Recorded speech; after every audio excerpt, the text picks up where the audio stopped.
اهلا وسهلا احبتي. عاد شوفوا هاد الثلج، شوف البرد. دابا انا كملت الشغال، عاد خارجه نقضي شغال اخرين. شوف ها مازال عندنا الثلج. بالمتابعين الجداد والله العظيم واحد البرد ما بغاش يتفرق من هنايا، طلع لي السعف.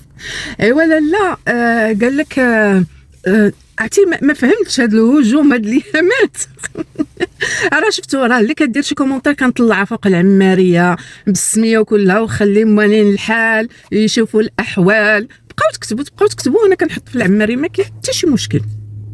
وحده دابا قالت لي ما لقيت في الدور، عاد حطي الدار ديال سكوكو على مال اختي داك البرج ديالها بوحدها. عرفتي راه كيقتلوني بحال انا هاد الكارتي جا شي واحد مصور هنايا ولا شي واحد سكن هنا، غنقول له لا ما تسكنش انا ساكنه فيه. واش نتوما حمقين؟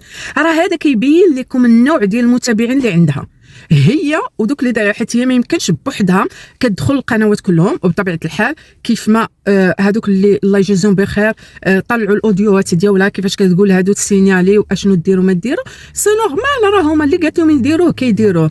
ايوا سيروا اختي حتى نتوما سيروا تزوجوا بماليزي وديروا قناه وديروا هرنوا علينا. تبعوها من في كل شيء. علاش نتوما تجيو تصدعوا ريوسكم؟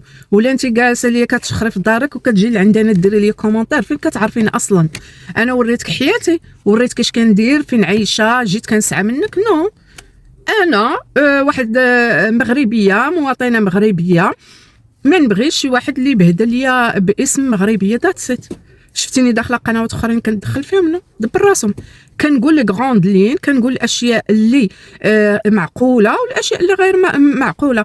وحتى دابا نشرت الاخبار قولوا لهم مالكم كتهضروا لينا على الحرب، هذا الشيء اللي قايم ما بين ايران وامريكا وهذا، قول ما تبقاوش تهضروا فيه. اوكي صافي. ولا داروا لك شي صوروا لك شي بلاصه قول لهم لا هذيك البلاصه فيها فلانه ما تصوروهاش. واش نتوما ياك لاباس؟ هادشي كيبان لي راه الحماق. واش هادشي كتشربوا شي دواء ولا هربانين من بويا عمر؟ انا عافاك في التعاليق قولوا لي شكون اللي كتعرف بويا عمر، حيت ملي كنا صغار كنسمعوا تيقول لك شي واحد مثلا كديك الساعه لي بسيكولوج وداك الشيء، باقي الناس ما فاهمينش هذا. كيكون شي واحد عنده مرض نفسي تيقول لك يديو لبويا عمر تيحيدوا منه الجنون. راه نظن خصهم يعاودوا يحلوا بويا عمر. نتوما راه حتى البسيكولوج تسطيو لانه تجي بزاف.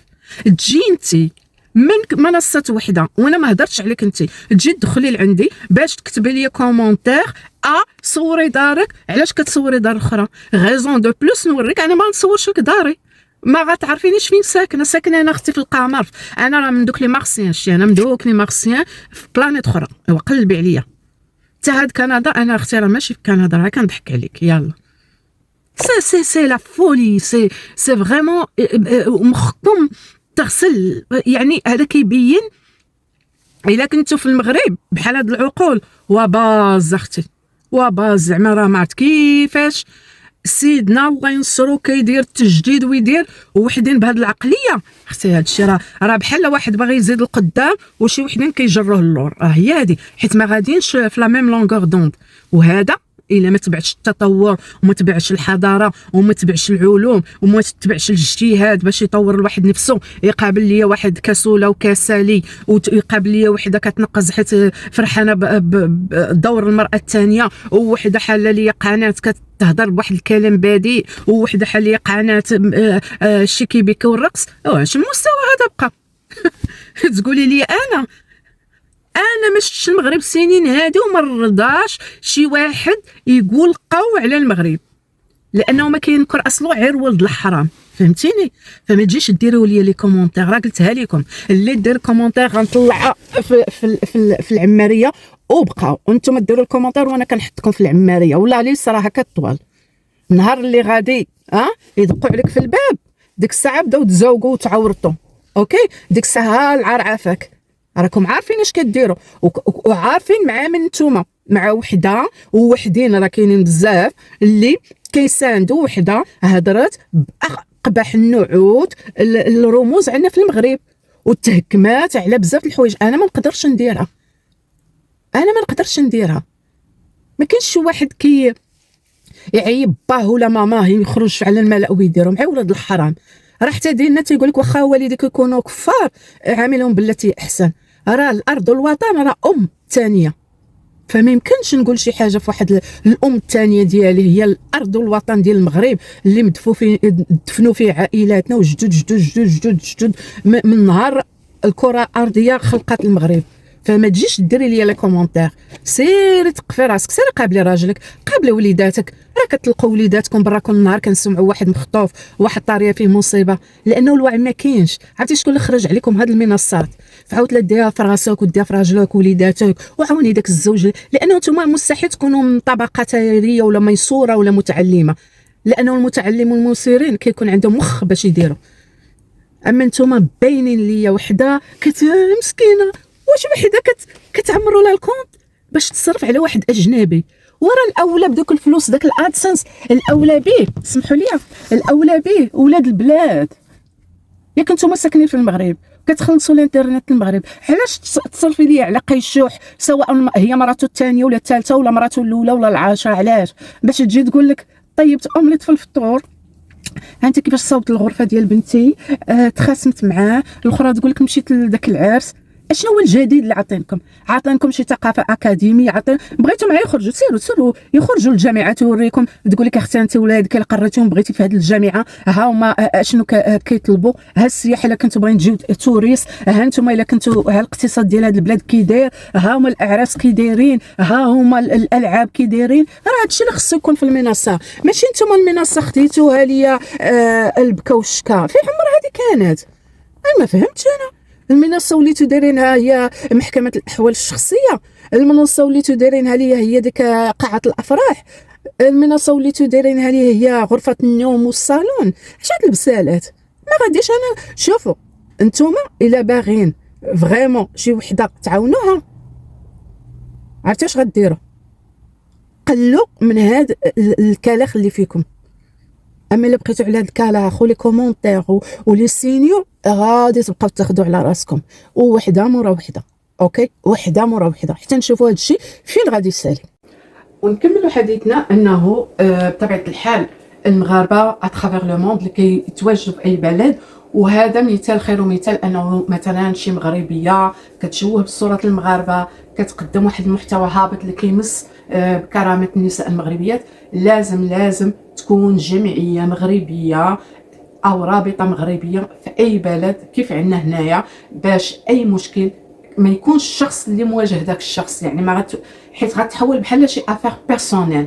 خص رابطه اللي يكون عندها اتصال مع القنصليه باش كل الاشياء القانونيه والتدبيرات القانونيه كتخاد في حق ذاك الشخص، وبطبيعه الحال كتكون واحد الاتصال مع المغرب، لانه اي مغربي عنده الجنسيه المغربيه الا ودائما كيكون متابع كمغربي ولو يكون في بلاد اخرى. فلهذا ما تسناوش انه دوك اليوتيوبر عندهم منصه وفيها بزاف المتابعين غادي ينوضوا هما يجازفوا بدوك المتابعين ديالهم ويدخلوا في قضيه ديال وحده اخرى اللي كتضرب يمينا وشمالا. وثاني شيء نبغي نفسر انه هذيك الزوجه الثانيه ماشي ما عيطاتش المحامي حيت الاخرى بكات عليها وقالوا ليها المتابعين لا عندها وليدات غتخرجي عليها. نو سي با سا، لانه سكوكو خرجات وقالت لها غتجيبي المحامي، جيبوا لي حتى الكفيل يجي يكفلني، والاخرى ردات عليها قالت لها واش بغيتي انا راجلي يجي يكفلك؟ ما يمكنش، فهمتوني؟ وهذيك السكوكو راه تصحباتها عندهم رجالاتهم وحتى واحد ما غادي يكفلها، لانه حتى واحد ما غادي يبغي يدخل راسو في المشاكل. فانا تنقول اوكي الفيديوهات اللي بغى يساعد في ديك الدوله بلا ما يكون في اصطدام مع داك الشخص مباشره، يدير فيديوهات باللغه ديال ديك البلاد، وهذه كنسطر عليها لانه اللغه هو مفتاح تبيان الحقيقه في داك البلد. علاش غادي تحط داك المشكل في داك البلد ويكون راي عام في داك البلد. اودي تطلعوا لينا واحد اليوتيوب واحد السيده تدعي انها مغربيه وعندها مشاكل كذا، واش يمكن توضحوا لينا القوانين حنا كمغتربين باش ناخذوا الحيطه والحذر ونعرفوا ما لينا وما علينا بوم وخليها. وهادو كلهم اللي في داك البلد انا كنعطي دابا مثال سواء في الهند في تركيا في لاشين في كوريا، باش هذاك الشخص الا هو فعلا مضرور راه هذه القضيه المساعده كان كيتفلى غادي يطيح في الحفره اللي حفرها. هذه اول شيء الفيديوهات بلغه البلد. ثاني شيء دوك اليوتيوبر اللي كيمشيو البلد وكيطلقوا عليهم سفيرات كذا في كذا. اختي السفيره كتهضر باللغه ديال ديك البلاد اللي هي السفيره فيها.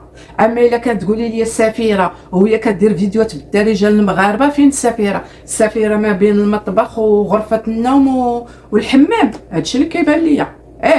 كيدوروا في داك السفيره راه كتكون عن طريق ملك البلاد، هو اللي كيعين السفراء. اما دوك السفراء رمزيين، سفيرة القفطان، سفيرة هذا، فهذاك فعلا شي شخص كيستحق. مثلا لو حنا كاينين مغربيات في ديك البلاد، ومني كيجيو المغرب كيصوروا الاماكن السياحيه في المغرب، ومني كيرجعوا لديك البلاد كيلوحوهم في اليوتيوب في تيك توك باللغه ديال ديك البلاد باش الناس يتعرفوا على المغرب ويفهموا باقصر الطرق، لانه كيحكيو ديك اللغه. انا نهار نمشي للمغرب غندير فيديوهات سياحيه ونجي لهنا نلوحو باللغه ديال هاد البلاد، لانه باش نعرف المغرب الناس. هذا واش انا وحده تمشي ليا لشفشاون وترجع لتما كاينه وتلوح فيديو بالدارجه؟ ورا المغاربه كيعرفوا شفشاون. سي كوا لو بلوس؟ دابا نتوما الناس هادو اللي كيسترزقوا من المنصات والمتابعين اللي كيعاونوهم في هذا استنزاف المنصات والعقول الفتيه اللي باقا ما نضجات، انهم ولاو دايرين المنصات كانه محكمه الاحوال الشخصيه، مقاهي اللهو والاكل والطعام. يعني راه لا، المنصه ماشي هكا. المنصه سيفيدر منصه سي اون تريبون، اون تريبون اللي كيجيو الناس يسمعوا ليك، ودوك الناس خصهم يخرجوا بواحد المعلومه بواحد الافاده، ما يخرجوش بالكلاخ. وواحد اصلا مكلخ وكتزيدوا تكلخوا. علاش؟ لانه كتستغلوا الكلاخ ديال بعض الناس باش يبقاو متبعينكم بحال داك اللي مضروب على راسو ويبكي معاك. قال لك انا ما عمرني ما شفت شي واحد يقول لك فلانه بكيت معاها ومرضاتني من داكشي اللي واقع ليها. واش اختي هذيك بنتك ولدتيها ونسيتيها، ولا اختك ولا هذا؟ نقولوا ملي كنشوفوا حرب شي بلد اسلامي ومسلمين مساكن كيموتوا نبكي معاهم، لانه كنقولوا لا حول ولا قوه الا بالله، ما قدرنا باش نعاونوا ولا نعتقوا ولا هذا. والحمد لله بحال مثلا فلسطين سيدنا الله ينصرو راه كيصيفط المساعدات وكيصيفط هذا. مي وحده عندها مشكل مع راجلها، ليش انا دير ليا به برنامج على المنصات وتبدا تدخل وتخرج وكيشجعوها واللي كيصيفط ليها واللي داير لها سوبر شات، وخرجتوا عليها وما تخرجوا على بناتها. اخر مره باغيتي شي واحد حط ليها كومونتير وهي دايره اللايف، قال لها كتعجبني بنتك باغي نتزوج بها، ما كنقدرش نعس. المهم شي كلام. يعني هذيك بعدا هي مولات القناه كانت تهز داك الكومونتير ديك الساعه ودير به ريبورت عند البوليس باش عرف داك الشخص واش ساكن في ديك البلاد اللي هي فيها ولا في بلاد اخرى وشكون هذا، لانه بالاي بي ديال هذاك الكومونتير البوليس ديك الساعه يطلعوه، ديك الساعه يجيبوه. الوغ سمحي لي، مره تقولي واحد القاعات الحرج، مره هو واحد يحط لك كومونتير هذا وانت مازال زايده فيه راه حصارات. فلهذا انا كنرجع وتنقول هذه تعطي درس الجميع الجاليات سواء مغربيه ولا غير مغربيه عربيه، انه كل بلاد تكون عندكم فيها واحد الرابطه قويه، واحد لاسوسياسيون قويه ديالكم ديال نفس البلد ديال هذاك البلاد، سواء كان اشياء لا سمح الله في موت في عزاء شي طالب اتيديون جاب بحال ديك النهار اللي وراونا هذاك ستودنت اللي وقع له اكسيدون في ماليزيا وكان في المستشفى وبغاو باش يساعدوه داكشي باش يدير العمليه. هادشي يتوجب انه تكون واحد الرابطه اسوسياسيون ماروكان ان ماليزي ويكونوا في لي غروند فيل باش يكون معهم واحد الترابط وينسقوا مع القنصليه. بالعكس القنصليات راه تحت خدمه الرعايه المغاربه في اي بلد، فالقنصليه راه كتساعد بالخبره ديالها، كتساعد بالارشادات ديالها، كتساعد بزاف د الحوايج. على دوك البنات ديك الخطره اللي حصلوا في الهند وعاد كيتصلوا بالقنصليه وهذا، القنصليه ما سايقه لهم اخبار، ما كتعرفوا واش كيخلطوا، وحده تجيبها السمساره وحده يجيبها السمسار حتى كيطيحوا في الحفره عاد سيدنا القنصليه. علاش؟ حيت داكشي ماشي هذه حتى هي بحال هذه سكوك. وعينا في الاول كنت على نيتي كنصحها سير القنصليه دير هذه، انت راه هي جايه على طريق السمساره اش غتمشي تقول القنصليه جابني سمساره؟ هذه راه اجرام. اول حاجه انا نقولها في القنصليه نقول لها عرفتي يا بنتي هذه راه ترافيك اومان، تجي على طريق سمساره سي دو ترافيك اومان. واش هذه اجونس ماتريمونيال عندها واحد الباتونت في ماليزيا، اجونس لتسهيل الزواج بين الاجانب والماليزيين، وعندها داكشي قانوني في ماليزيا، وهي اللي صيفط لها البيانات ديالك وصيفطات لك بداك البيانات ديال الشخص اللي غادي يتزوج بك، تصيفط لك الفيش ديالو اونتروبروميتريك ما عندوش صوابغ، تصيفط لك العمل اش كيعمل، تصيفط لك الصحه الذهنيه ديالو الجسميه، لانه كاينين امراض معديه من غير داكشي، امراض راكم عارفين علاش كنهضر، ماشي عاوجي وتزوج. وهي كذلك خصها تصيفط المعلومات، عاد ديك الساعه الا كان توافق وهذا ينزل السيد للمغرب يمشي عند والديها ويدير هذيك وي نقولوا عن طريق واحد لاجونس ماتريمونيال تما كاينه، هذا والشخص عاد وافقت، عاد جا عندها المغرب وضرب العقد ودار القوانين في المغرب وعاد دا المراه. وانتم لا، هذه غاده الاخرى كتقول لك صاحب راه علاش بلا ترجع السؤال اللي تسالته.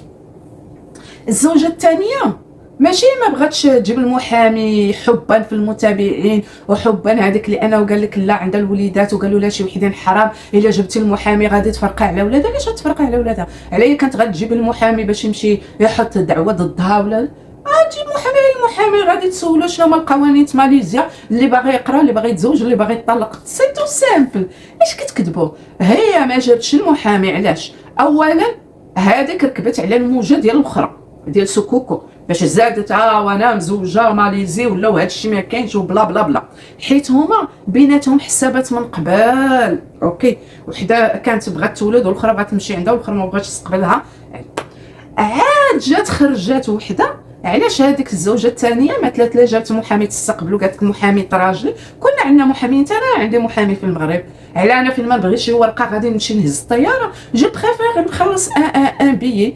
ملي كنا غنفرقوا الورث ديال المغرب ما نزلتش، مشيت لهنا القنصليه درت الوراق وهذا وصيفطنا من المحامي، وكل وحده حنايا اللي في شي بلاد صوبات وصيفطنا المحامي، والمحامي تكلف بالاجراءات. صافي موان شهر ناخذ بيي ونعطل من الخدمه ونطلع ونهبط، ويمكن داكشي ما يتقادش لي في يومين، يمكن طلب شهر، يمكن طلب اسبوعين. دونك اي واحد عنده محامي. هنا عندنا محامي، هنا حنا في الشغل ديالنا عندنا محامي. دونك سي با ان بلوس عندها محامي الخدمه الراجل ما خدمه. اي واحد في اي بلاد راه خصو يكون عنده محامي للاجراءات القانونيه.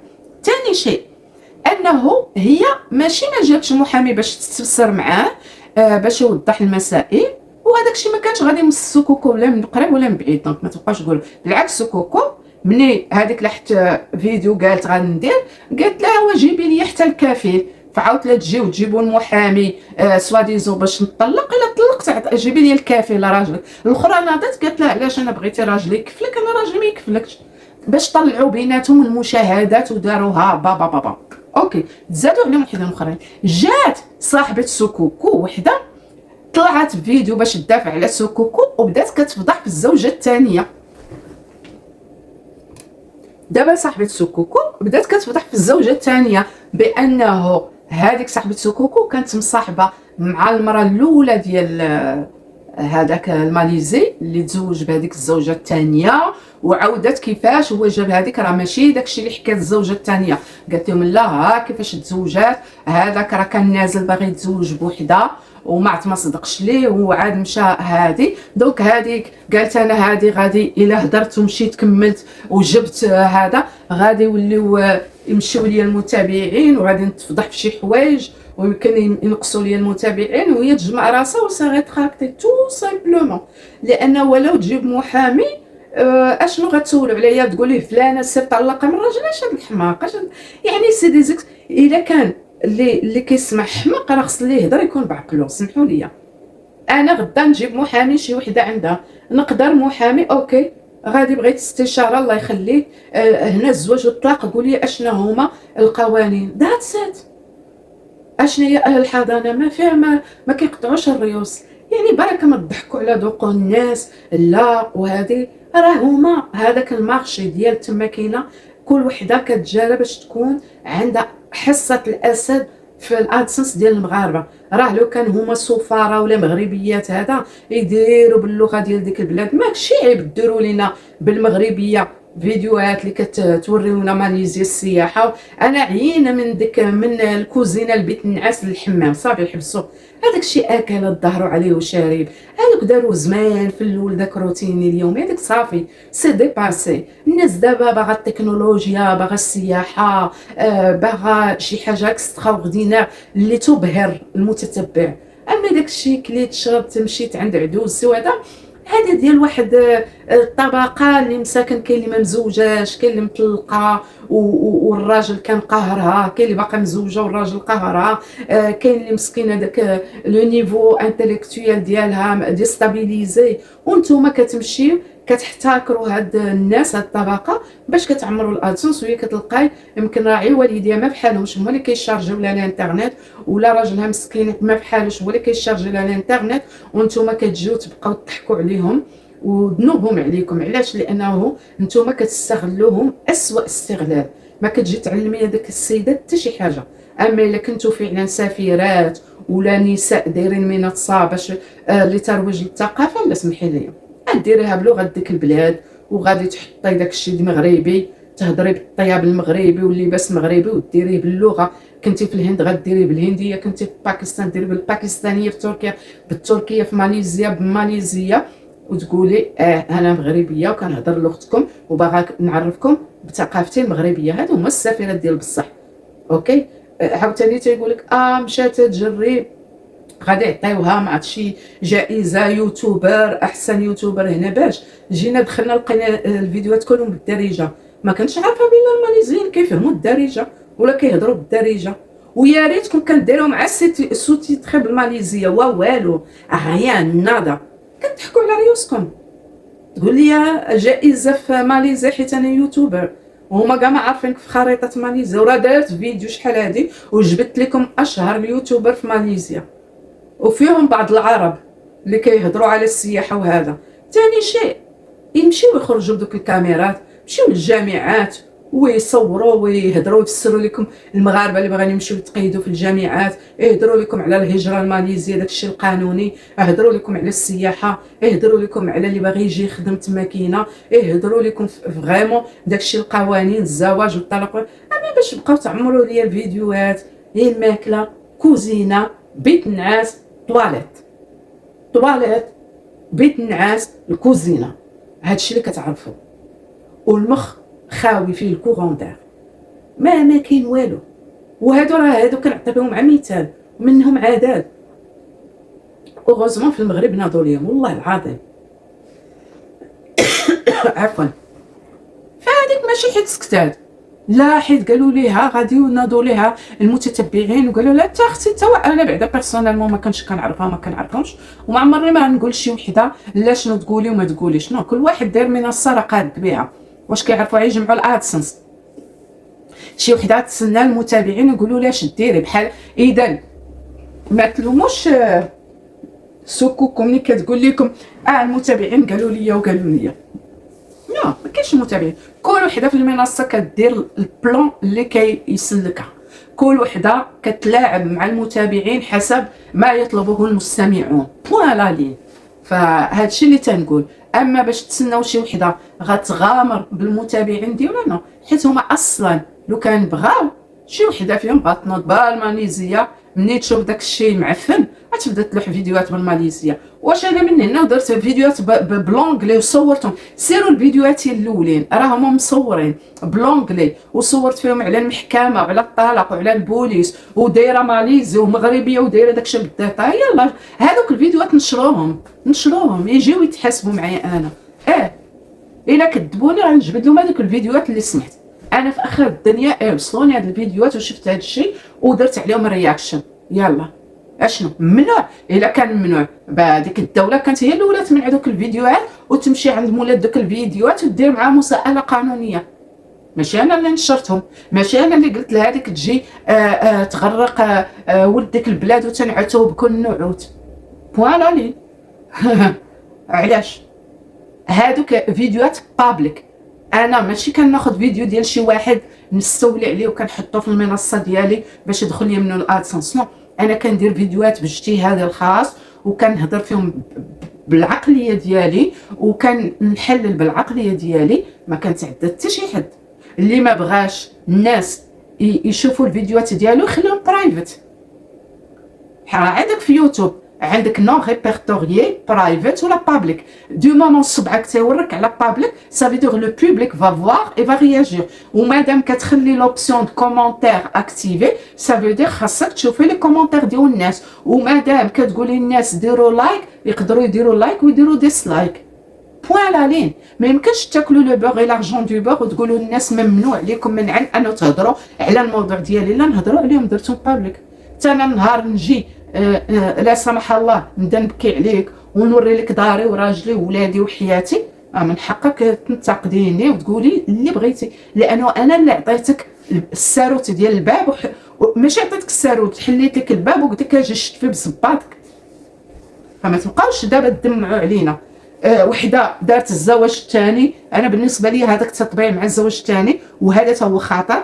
اي بنت غتولي تخمم الا سقطات في شي امتحان ولا ما شويه مضعضعه في الدراسه غتقول لك وانا مالي، شوف هذه زوجه ثانيه وعايشه بخير ودارت منصه مطلعه الفلوس وكتسافر، حتى انا ما نمشي نشوف شي سمساره ولا ندخل للانترنت بحال هذوك ديال كوريا وهذا، ندخل شي منصه نقول لها اي لوف يو، نقول لها اي لوف يو، وي كاع يقدر صرت له هو تيكت الطياره ويلا هاجي. او من بعد تمشي ودير لك حتى هي منصه. اللي مشات لكوريا دارت منصه، اللي مشات للهند دارت منصه، ماليزيا دارت منصه. هو مالكم اختي على هذا الشيء؟ واللي مصري هذوك في مصر سبقوكم شحال هذه كلهم دايرين منصه. انا كنعرف الصداق كيتعطى ذهب، نتوما الصداق تيعطيوكم التليفون ولا كاميرا باش تصوروا. هذا الشيء اللي بان ليا لانه انكرويابل. ونجاوب دوك اللي كيقولوا لي تنتي دايره منصه للاسترزاق. اختي بزاف عليك، عرفتي علاش؟ انا ما محتاجه لا السياره الحمد لله، الا ما كاينه وحده كاين جوج ثلاثه وربعه، ما محتاجه بيت الحمد لله ومستوره، ما محتاجه باش نمشي نخدم الحمد لله عندي خدمتي، ما محتاجه نجري مورا راجل الحمد لله، ما محتاجه نجري راجل وعائلته نسعاهم الحمد لله، ما محتاجه الراجل تكون عنده المراه الاولى ونمشي ندير كالجاريه الحمد لله.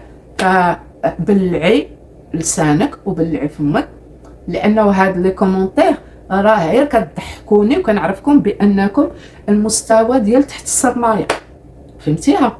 هذيك اللي كتبتيها مستوى تحت السرمايه. اوكي، انا حيت ماشي من داك النوع غادي نجي نبدا نتباهى لك شي وحدينات عاوتاني كاينين دايره القنوات، ها شنو فطرنا وتعمر الطبله، ها طونوبيلتي، ها انا ما عندي ما ندير بداك الشيء. انا انسانه متواضعه وتري سامبل وكتعجبني لا سامبليسيتي. انا من النوع ما كنبغيش داك صداع الراس وداك نبغي نو نو نو نو, نو. انا كنبغي نعيش الكونتاكت مع الناس، مع الطبيعه، مع الصدر بي دائما نلجأ ليه في اي حاجه. هذا هو الانسان اللي كيكون طبيعي في حياته في مخه. اما نتوما اما كتجيكم وحده كتبومبي عليكم وكتوليو بحال تابعينا بحال دوك مينو مسكينه هادي وهادي مسكينه وهادي راجلها، فكروا غير في حالكم. راكم كنتو كل وحده مديها في دارها ولا في والديها ولا في ولادها ولا في راجلها، كونكم مطفرينو. لو كان كديوها في ريوسكم ما تحتاجيش دائما تعولي على الراجل الا ما عطاك الفلوس ولا ما دار وتبداو تباكاو علينا في المنصات. اولا غتقراي ولا غتعلم الصنعه ولا غتكوني خدامه شي خدامه مزيانه ولا شي حاجه، سواء استمر المغياج ولا ما استمرش ما تبكي على حد، غتكوني جامعه راسك ومقابله حياتك ومقابله وليداتك. كان الزوج مزيان هو داك ما كانش سي با لا فان دو موند. قبيل انا فرحت طلع ليا فيديو ديال سكينه راه دارت الكاسك ديال لي زارشيتات ومشات لواحد الفيلا باش غادي يعاودوا يديروا لي رينوفاسيون، هاي خدات الدرس تبعات هما المنصات دخلت للحبس، ماشي هما اللي دوزو 3 شهور، هي اللي دوزتها وراه رجعت شافت راسها. داكشي ما غاديش يدوم، داكشي راه غير بحال دوك لي زيتانسل ولا دوك الفقاعات هادو كلهم اللي عندهم منصات. واحد النهار كاع دوك المتابعين غادي يبداو يمشيو واحد مورا واحد. ايوا من بعد داك الفلوس هما اللي ولفتو كيدخلوكم بلا خدمه بلا ردمه، دوك الفلوس غادي يدوموا؟ ما غاديش يدوموا. غادي يدوموا الفلوس اللي كتعبوا فيهم. علاش؟ لانه غادي تعرفوا فاش كتانفيستيو. اما دوك فلوس ديال التشلهبين سبحان الله راه واخا تركنوهم حداكم غتجيكم شي ضربه اللي ما تعقدش عليكم، تحطوا لي قداكم واللي موراكم وتولوا مازال تمدوا يديكم. هادشي راه نتوما ما كتخموش فيه. كيحسب لكم انا جايه كنحلل حيت باغا ولا لا اختي ما باغا حتى شي حاجه. انا هاد النوع هكا كاع ما ديري عندي لا ابوني لا والو، تفرجي فيا الا بغيتي ولا ما بغيتيش زيدي، وما كاين عندي حتى شي مشكل، لانه ما معتمده اولا على الله سبحانه وتعالى، انه كيفنا كيف كاع دوك النساء سواء مغربيه ولا غير مغربيه، النساء الشريفات اللي كيبغيو يعيشوا بالحلال ويموتوا في الحلال، ما نتشلهبون على الناس، ما نطغيو على الناس، ما نضحكوا على الناس، ما نبداو نروجوا الاكاذيب لا للتطبيع. الزواج الثاني واش الناس كتقدموا نتوما جاي يلاه كتديروا ليا غتضيعوا البنات، تولي تقول لك انا ما نقراش غنمشي واخا مزوج نتزوج به وتزاحم ديك المراه، ولا الاخرى تقول لك هذا الراجل دار لي يجي صرفوا عليه وصرفوا عليه وخلصوا لي المحامي وخلصوا لي دار في السقف وخلصوا البسالات. شي الاجانب وما داروش هذا الشيء، حتى واحد ما كيدير هذا الشيء. ما عمري ما شفت انا هذا الشيء اللي ولا كيدار في المنصه باسم المغربيه. سانسيرمون فريمون سي ترو با ترو سي ميزيرابل. دوك لي ميزيرابل هذا الشيء اللي جمعوا في دوك المنصات. كنتمنى انكم يكون هذا الفيديو عجبكم، وشاركوني بالاراء ديالكم بانه واش نتوما مع التطبيع ديال هذه النماذج او لا. وكنتمنى انني نلقاكم في فيديو مقبل، والسلام عليكم ورحمه الله وبركاته.